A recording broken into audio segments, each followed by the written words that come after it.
In 2022, Subaru finally issued the recall for the bad headlight reflectors in the 2017-2019 model years of the Impreza. It didn't cover the LED headlights, and the final assembly month for the recall was June 2019. You may check if your vehicle is eligible on the Subaru official website in the recall section, just by typing in your VIN. So the reason for the recall was the badly designed reflector inside the headlight, which created problems with the low beam.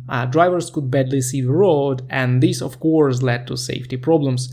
The recall is described in the service bulletin number 22V624, and basically what you need to know is that Subaru will install new headlight assemblies, both left and right, of course, to fix the problem. I know about several cases when people can't get the dealerships to complete the recall repairs.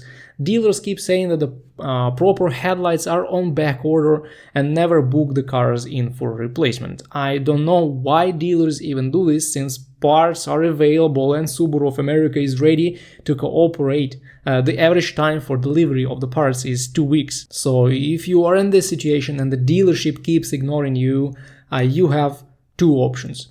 Contact another dealership and ask them if they can help, or alternatively contact Subaru USA customer service and file a complaint to the dealership that doesn't want to do the job. In 10 cases out of 10, your problem will be solved this way much faster.